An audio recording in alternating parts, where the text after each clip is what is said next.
How are you doing today? I'm good, thank you, Charlie. Good morning, everybody. They're all here, even though we can't see or hear them. Hopefully, they're having good mornings as well. We'll dive straight into the interview then, and let's kick off with our first question. Can you introduce yourself, give us a little bit of background, and tell us what it is you do now?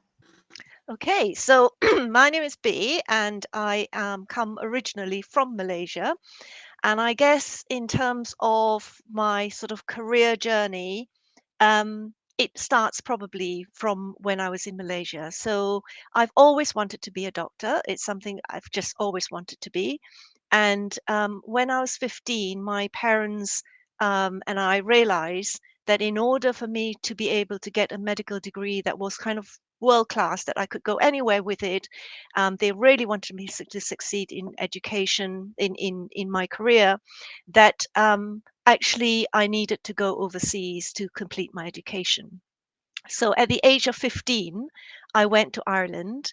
Now, we were unusual in that my parents couldn't really afford to send me, and they certainly couldn't afford to accompany me. So I went on my own to Dublin, to a school that was offering free education, and it was a day school. And the reason we went for a day school was so that I could work part time outside of school. So, in effect, I had to essentially work all the way through school and university to pay for myself and my education. But through that, I got to meet lots of really, really lovely people.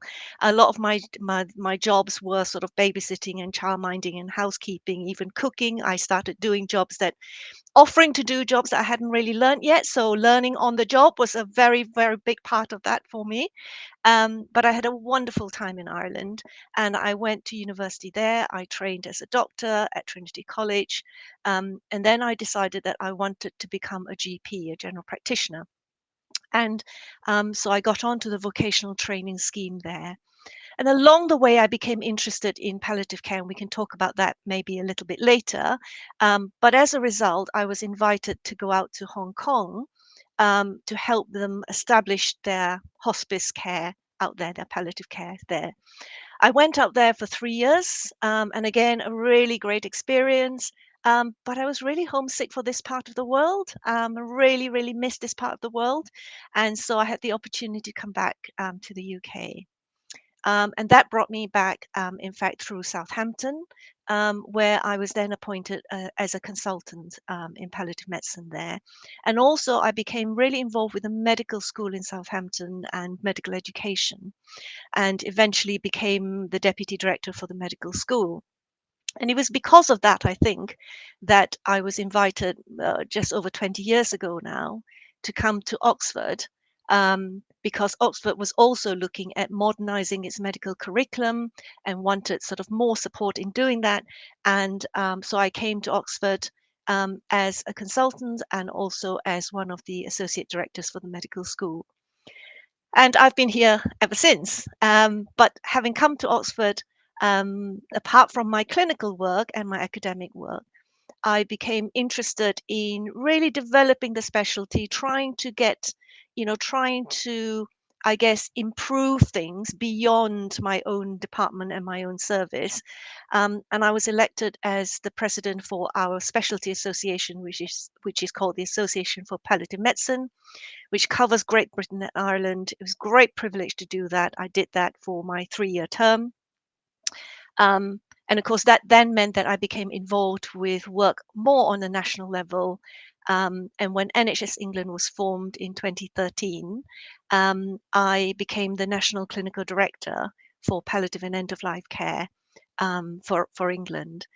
But staying still in Oxford, so I did a part-time secondment to do that. And so I was really lucky because I was able to do my clinical work, my academic work, as well as do this national work. And I actually did that role for 10 years. So last year, I decided that it was time for that job to get new blood in there, to have new ideas and new energy in there, and that really I wanted to return to Oxford, more full time. So I came back a year ago. I'm doing more clinical work now and also more teaching and research.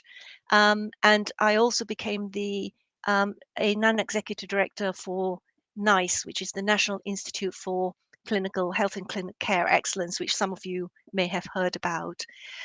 So that summary is kind of what I'm doing. I had a lot of benefit from executive coaching, and so I'm also a qualified coach, and I do that for my own organizations on a one-to-one basis. So really, really interesting mix of different responsibilities that I have. Yeah, definitely. Talking about your whole career and different insights, I have to ask, how did you manage to balance everything? It seems like you must run at 110% like, the majority of the time. Did you find downtime quite kind of important and precious during your career? Yeah, it is really important. I suppose because, when I went to Ireland at 15 and I was juggling jobs as well as studying, it probably, even though I hadn't planned, none of us had planned it that way, I think it probably gave me really good training in doing this kind of, I suppose, time management really, and just squeezing in more and more into the day. As I get older, that becomes the downtime becomes more important. And my husband and I have an allotment, so we love growing vegetables, and we feel we're doing our little bit towards sustainability as well in doing that. But we really enjoy it too. So yeah, that is important. I love it. I just had to ask because it was felt so relevant in the summary there. And my next question is then, obviously you've decided to specialize in palliative care, end of life care. What do you love about it that really interests you? You know, why out of all the different types of, Hmm. I was gonna say industries, or but it's not that subjects you can specialize in when you study to become a doctor. Why did you choose that one? Okay. So maybe it would be helpful for me just to say what palliative care is in case there are people listening who don't know what it is. So the specialty that I'm in, we look after people from of all conditions and all ages where they have a condition that is not curable and that is going to get worse, and so their life expectancy will be shorter than usual than the rest of us. So that's really the group I'm looking after. And some of them may be years, months away from dying. Some people may be very close to dying, but it's that group of people that we're looking after of all conditions. So what do I love about it? Well, I think it is one of those rare specialties where the art and science of medicine comes together. Um, it is not good enough just to know all the scientific stuff. You need to be able to communicate, you need to be able to connect with people, you need to really care about both them and also the people who matter to them is a really important part of it. It's not just the patient, it's the patient and those who are important to them. That may be their family, that may be their very close friends, um, their community.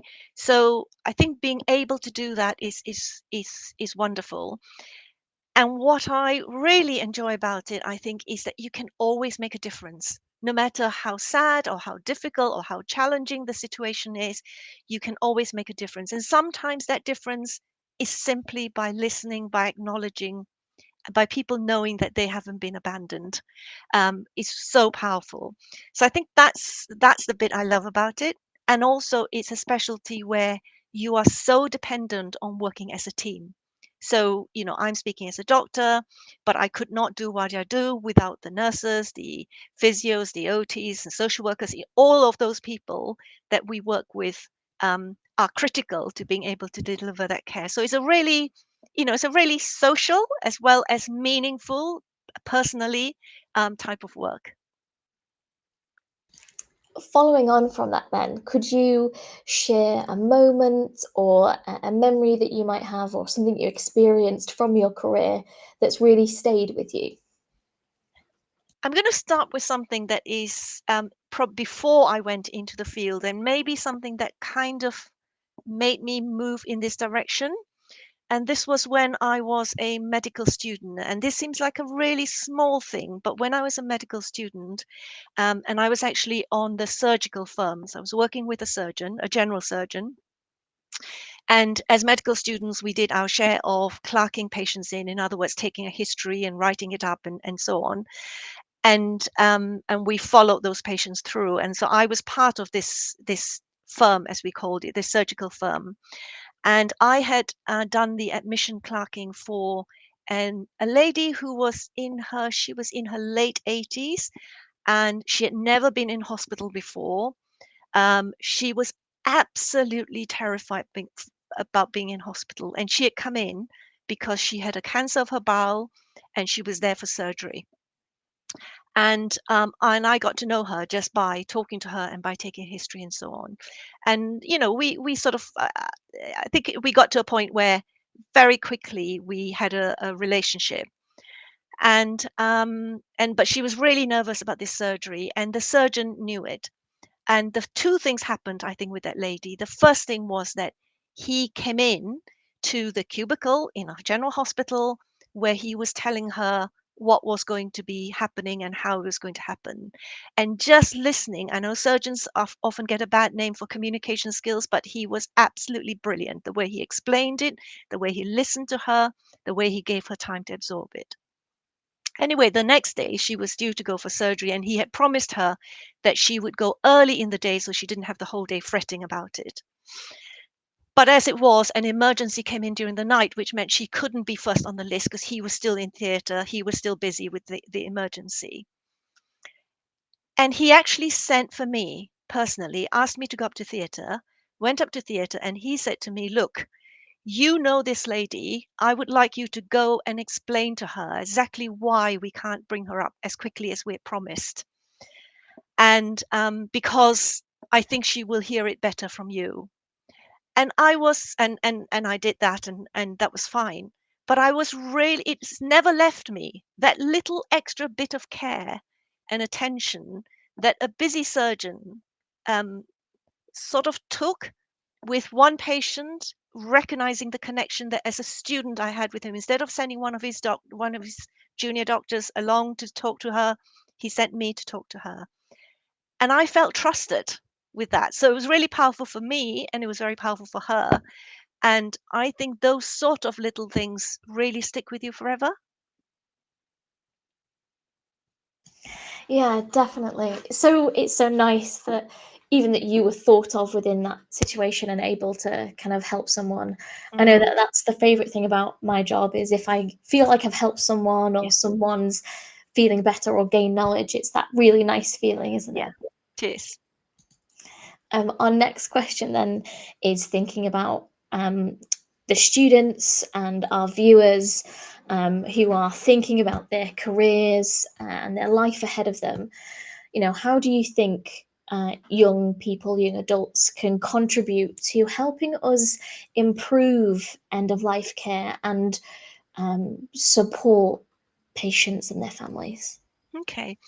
I think, first of all, by not shying away from the subject, it is a fact of life. It is part of, we see it around us. Um, and, um, and I think not denying it and not kind of avoiding the subject, pretending it doesn't happen is the first thing. It's just acknowledging it.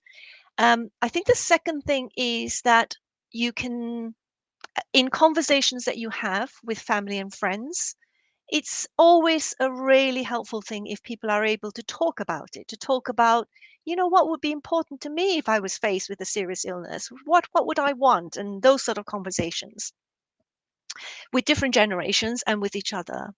And then you can do practical things. So volunteering is a really practical thing that you can help with. Just being aware of people around you. There are community activities that you can contribute to. So I think there's lots of ways in which, as individuals, you can engage with the subject in terms of talking about it and thinking about it and sharing your views about it, but also about doing something practical about it. Definitely. I think we need to shy away from more sensitive or slightly difficult topics and learn to talk about them so Hmm. everyone becomes more at ease. Yes, that's right. So, social care is quite a big thing Mm, within our society, and it's a subject that you can study. Before you, I think you believe you can study it in some certain schools and yep. things before you even think about university degrees. Do you think that social care is kind of crucial to our society, and how does that sort of intersect or connect with healthcare? So social care, I think, is a crucial plank of the whole society, and it's a shame that at the moment for people to access social care, it is means tested. So it's not universal in the same way that healthcare is universal in this country. Um, and we just don't value social care enough. So if you think of it, if you've got somebody who is at home, um, with some needs, whether they may be aging, for example, they may be getting older, they may just need some extra help in terms of personal care, or somebody to kind of make sure that they're safe, and warm and fed and so on. That's pretty basic, isn't it? Those are basic needs. And I think, in sort of olden day society where families were much more around, where there was much more of a village community, or, a community around people, neighbors would often and friends would often fulfill some of that role. But, in modern society, that isn't the case. And not everybody has got friends and family. And it's really important that just because you don't doesn't mean you should be deprived of that. But also, a lot of families who would want to provide that hands on care have to work. They have to earn a living. They have to go to school. They have other people to look after. So, social care feels like it's a really important element of a society that cares about our citizens, our residents, the people around us. It's really important for healthcare because we all hear a lot about, you know the delays of people getting out of hospital. We hear, and I'm sure nobody in this audience will not have heard about, the queues in accident and emergency departments, people not being able to get into hospital, the waiting list being stuck, all of those things. If we can get good social care out there, we can get people home, we can keep them safe and well at home. And also places like nursing homes and care homes who really struggle sometimes to get enough staff, to keep enough staff. All of that is so crucial. And that's only in relation to healthcare. There's a lot of social care that doesn't even come near health. Yeah, definitely. They're two huge industries, aren't they, that kind Yeah, of connect in many ways and in other areas don't.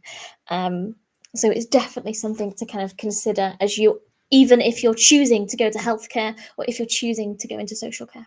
yeah, they're interdependent. Yeah. Um, I'm going to ask our final question for our formal interview before we move on to the lots of questions that we've had sent in. Please do keep coming those questions in. So, our final question for this half is, what advice would you give to a student or one of our viewers who's interested in pursuing a career in healthcare, in medicine, and other related fields such as palliative care? Okay, so I think there's a couple of things you need to think about. One is to understand yourself and what interests you, what drives you, what are the motivators in you, and try and be really, really honest about that. It's not about what other people think of you, it's actually about what is really matters to you. And you can ask yourself little questions like, you know if I had to be up in the middle of the night doing something, what is it that would keep me motivated? What is it that would keep me fulfilled? What is it that would keep me refreshed? So that's, I think, the first element to that is understanding yourself. And if you feel I really want to do healthcare, you can contribute in so many different ways. So obviously, I'm speaking as a doctor, and we've touched on nurses, on social workers, on physiotherapists, occupation, all the therapists, all the physical therapists. But there's also art therapy, music therapy. There are people, there are scientists, there are researchers. So there's an awful lot of different ways in which you can make a difference to healthcare in all of those areas. So know yourself and know what it works. Is the first thing, um, because that will help you to choose the career that works best for you. The second thing is, in terms of if you're applying for those roles, then try and get a little bit of experience beforehand, is the first thing, so that you've got a bit more of a taste of it. But of course, there is a world of difference between spending a day with your GP and actually becoming a doctor. So try and have a few varieties of it, um, just to get a sense of is this could this work for me? Is this what I want? Is this opening up new ideas for me about alternatives that isn't quite what I was looking for, but maybe suits me better? So spend some time getting to know yourself, getting to know the career. And then I think it is if you're applying for something and you want to say, I'll use medicine as an example now specifically because I'm involved in medical selection, so I know what I'm looking for. And one of the things I look for is actually if somebody's presenting to me their personal statement with lots and lots of different things that they're doing and all that kind of thing. I want to know, is this person has this person got sustainability? So in other words, if you say that I get experience, I've gained experience through working in a care home. Well, I'd like to know whether it was 2 weeks you worked in a care home or whether this has been over a period of time. So is this something that you can sustain? Is this, and also what you learn from it.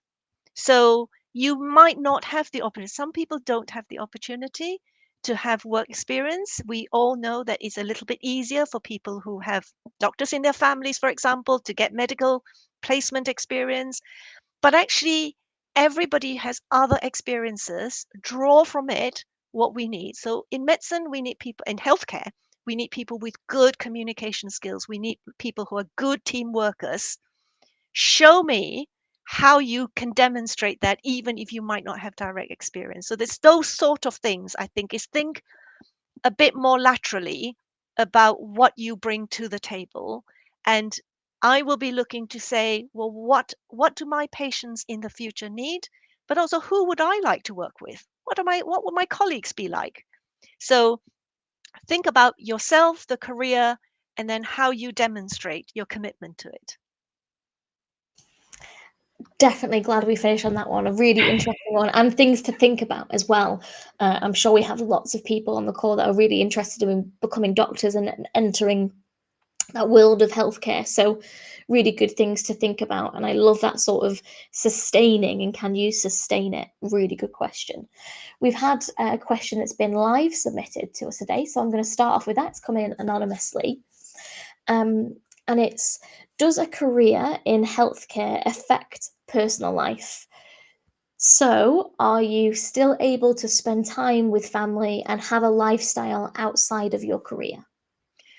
I think it is crucial. The answer is yes. To the anonymous person who's put in that question, the answer is absolutely yes, and I would say it is actually really important. And it is important because it makes you a balanced person. And it is important because healthcare is a demanding field, and you need to be able to replenish yourself. So I often think of it as there are things about my job itself that actually replenish me, but there are also things about my job that drains me. And I need to find ways of replenishing myself. And for some people, that may be through sports and arts and music and so on.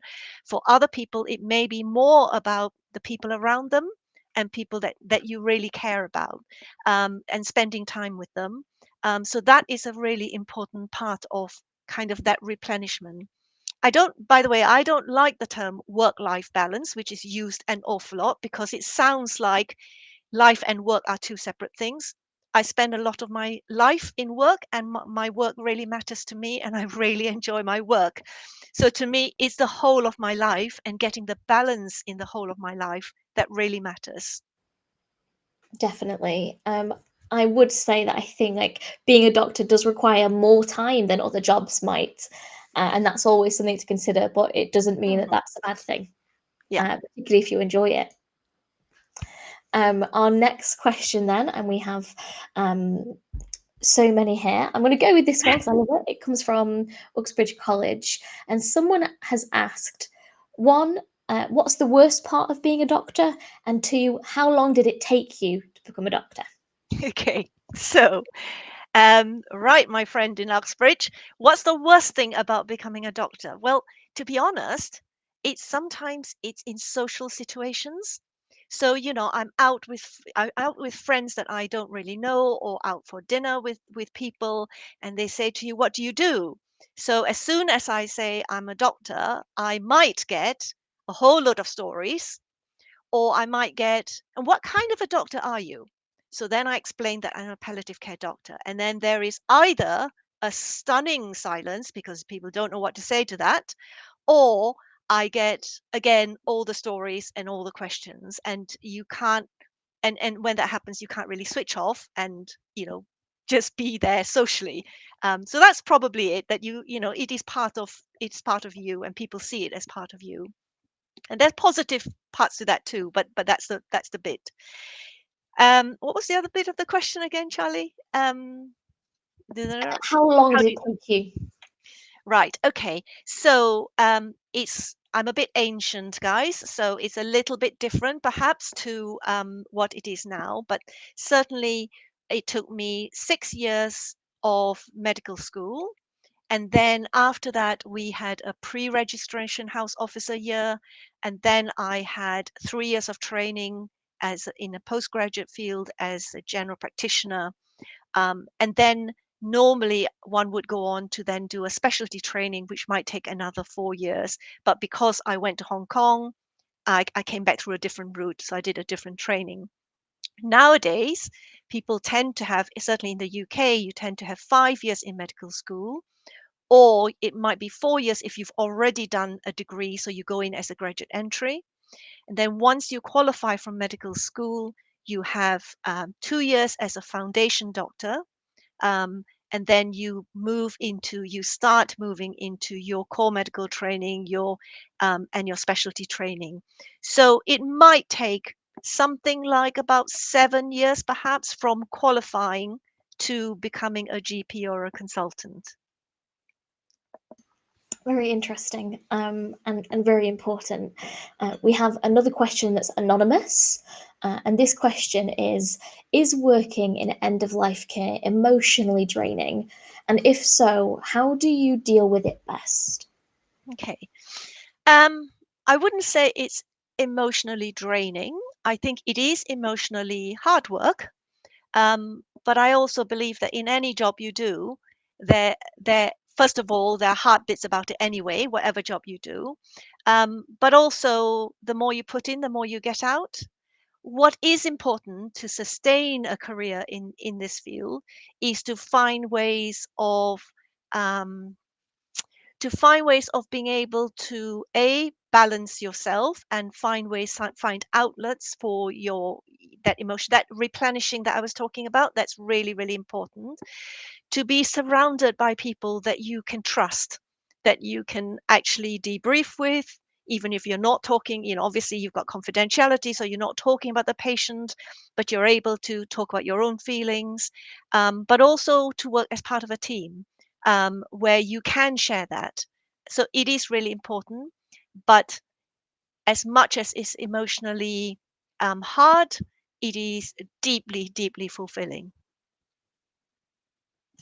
And I love that you mentioned that because we had a question that is, why do you find it fulfilling? So I think it's about being able to make a difference and to know that you can connect with people. When in this field, I feel that we are very privileged because we're looking after people at really, um, a really important time in their lives, a really memorable time for their families as well, and everything we do really, really matter. Everything is heightened, so it really matters, and we're very privileged. And as doctors, we're very privileged anyway, because people share their stories, share their lives with us, and for some of that period, we can it can be very important. But what we've got to remember is we're only a tiny part of their lives. If things pan out, we are only a small part of their lives. And a lot anything we do that can make a difference is just fantastic. definitely, thank you for King Edward College for asking that one. Our next question then comes from Elthorpe Park High School, and they've asked, what skills do you need to do this type of work? I think you need people skills. I think you need to be interested in people and to like people. That's probably a good start. That's probably the most important thing, is actually just that you like people and that you are curious about people, that you're curious about how you can help people. You can curious about how you can make a difference. So I think those are probably the two main things is actually, you know, liking people, enjoying that kind of interaction, and then being curious. Of course, curiosity, even if you were a scientist that had nothing to do with direct patient care, curiosity is also important throughout, but particularly in those two areas. After that, I think a lot of those skills you can learn. Obviously, I've said communication skills is really important, but we all communicate with each other. So, it's not that difficult to train somebody in communication skills or in their clinical skills, their technical skills. But bottom line is, if you don't like being with people, if you don't like talking with people and hearing their stories, then it probably frontline medicine or frontline healthcare probably isn't for you. Yeah, definitely things to think about. I think when you're committing your life Yeah. to healthcare, it's something that you really need to make sure you're invested in before you put, do you say it's 7 years in total? Yep. It's such a long time, isn't it? That you Yeah. really have to be devoted to it. So Yeah. it's not a career that you job hop. No. Lots of young people nowadays jump hop from different careers, try lots of different industries. I think Yes. it's like the average person will do 10 different companies, but if you're working as a doctor, that's a career for life, isn't it? It is, but I would also say that as a doctor, we're really lucky. So you heard about my career journey and what I've been able to do. So I've done teaching, I've done research, I've done policy work, I've done, there's an awful lot. We're really lucky as doctors because we can actually integrate all of that at different times into our lives, and so it just makes it a really interesting career. But the core of it is that we're there for the people we serve, the patients we serve, and we work with other people as part of a team. So if you don't like people, that doesn't work. um, Our next question then comes from St David's Catholic Sixth Form College, and they've got several kind of groups of medical students or that are interested in doing this watching, and they've asked, could you outline what you think the main challenges are for a doctor when they recommend palliative care? Interesting question. Yeah, very interesting question. Thank you for that. So I think that in order to do that, you have to be able to confront for yourself, first of all, that you are facing somebody who has got a progressive, incurable illness. You need to be able to share that with the patient. You need to be able to tell them. So the challenge is about being prepared to have honest conversations with people and to be prepared to be honest with them. Now, in a way, you could argue that should be the case no matter what you do. It shouldn't just be about if you're referring somebody or talking to somebody about palliative care. Those honest conversations are really important. And part of what we teach as communication skills is really listening to the person and taking your cues from them, because some people will need this in several goes. Some people will tell you themselves as soon as you open your mouth to talk about it. They'll tell you that they know where things are at. So it's always relating to that person. But I think that is a real challenge for many people, is actually confronting the fact for themselves and with their patients that actually they're looking at a life expectancy that's shortened, and that can come harder to some people than to others. Um, that's probably the biggest one, but it's not one that is that difficult to confront. If, as a society, we talk more about it, we acknowledge it more, and as professionals, we do that more along the way. Yeah, definitely. Very interesting question there. So thank you for Mm. that one. So we have a live question. This one is not anonymous. It's from Felpham Community College. And they've asked, I think it's leading on from what you've just talked about, Hmm. does end of life care help your mental health? I think that it would be interesting to answer this as in you, as in Hmm. B, your mental health, and also does it help the patient? Is that palliative care helping the patient and their mental health as well? Yeah, okay. So does it help my mental health? I think it does, because it's a reality that I live with every day, I work with every day. Would it be if somebody close to me were diagnosed with an advanced progressive disease? I hope so, but I honestly don't know until I'm confronted with that. So I will say that, that I think is the honest truth. I think that when my father died and I was working in a hospice, this is now, 30 years ago, um, that actually it was hard to come back into that environment, but being with people who understood also really did help me. So it's a bit of a mixed kind of blessing in that way.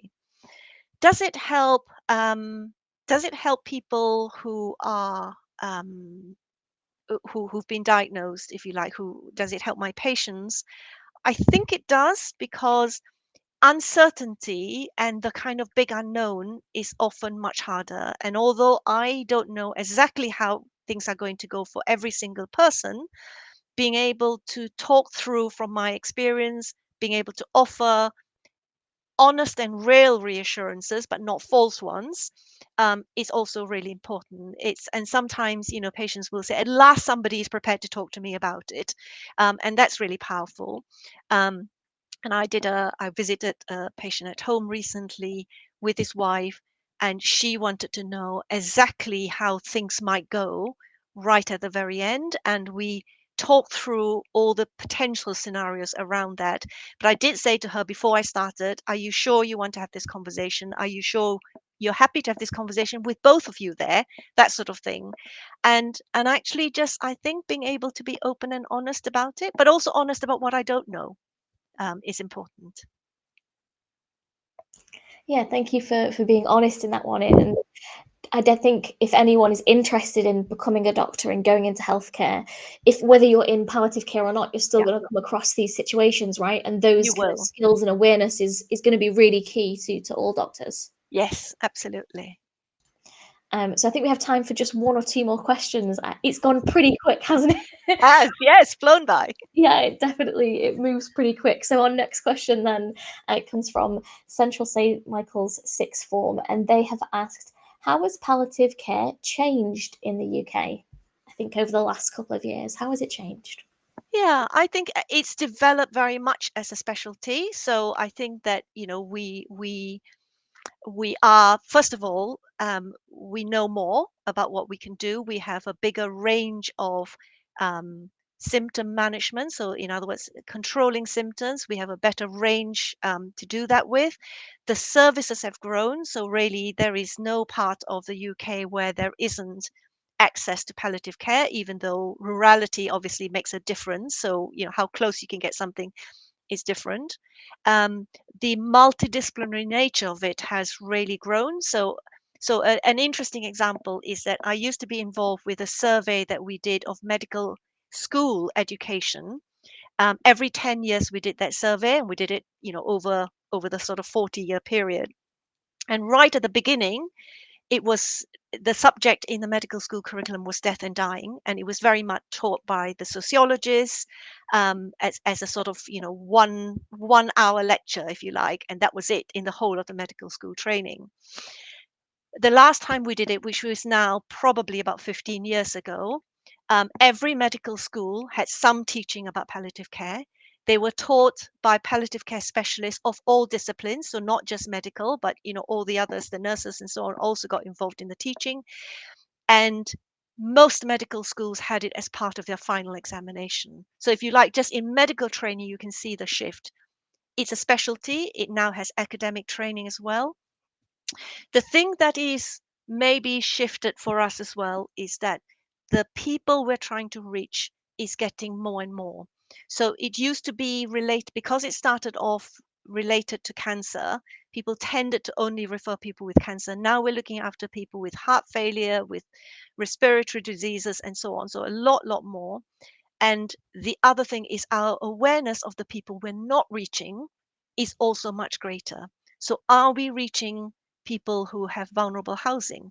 Are we reaching all the different racial groups? Are we reaching people in prisons? Are we reaching people who identify as LGBTQ? So, all of those is really important that everybody has equitable access to palliative care. And I think we're paying a lot of attention to that. Yeah, very, very interesting. We have one final question, or one set of questions that's come in before we look to end today's session. They've been live submitted from Feltham Community College again, and they've asked three questions. Hopefully, we can get them all in. It's what's your biggest mistake that you've made in your career, and how did you make that choice or that career choice? And then they've asked separately to that, if you had a chance, would you choose a different career? Wow, what's my biggest? It's really hard because I think that you can't get through a career without making loads of mistakes. So I'm going to choose something rather than say it was the biggest mistake. Um, Probably one of the mistakes I made was, and it's not a mistake, one of the choices I made perhaps was when I decided to go down the route of doing my policy work, so becoming National Clinical Director, was that I wasn't able to keep as much, doing as much clinical work as, obviously I'm split between, you to do clinical work, you literally have to be physically here, and I couldn't do as much of it. And do I regret it? Yes and no. I regret it because I would love to have done, at this stage of my career, to have done much, much more clinical work and be much more immersed in it, and also do much more research. But do I regret it? Probably not, because I think I have been able to make a difference on a national policy level. But when you do work at national policy level, you don't see the impact the way you do when you see a patient in front of you or even within your own department. So, sorry, I slightly dodged that question, but I think those are choices we make all the time, and those are thoughts we have all the time. Now, what was the third question again, Charlie? Yeah, the third one and the final one then is, um, oh, let me pull it up. It's if you had a chance, would you choose a different career? No, absolutely not. This is a wonderful career. I would, if I could do other careers alongside it, I'd love it. There's a few other things I'd love to do, but no, I absolutely would not. This is a fantastic career, both medicine and palliative care. Wonderful. As we look to end today's session, then, do you have any final thoughts and feelings that you'd like to share with our viewers today as we look to end? So it's really weird to talk to hundreds of you out there when I can't see you, but I am assuming you're still there and you're still listening and so on. I think the message I want to leave you with is that you can really do anything that you want to do. Um, you can really set your aspirations high. Go for it. And you have to change on, but be flexible. If you have to change on the way, change, and look out for the people who are going to help you on the way. I have been so lucky. I've had this really rather mad kind of uncheckered kind of path from Malaysia through to now. But the one thing I have had at every stage has been people, both personally and professionally, who've been generous and who've been kind and who've helped me. And in turn, I hope that's what I'm doing for other people, because that's part of it, is both paying it forward and paying it back, isn't it? So do live your dreams. I think that's exactly what I would say, and work hard for it. I love it. Thank you Thank all for you. listening.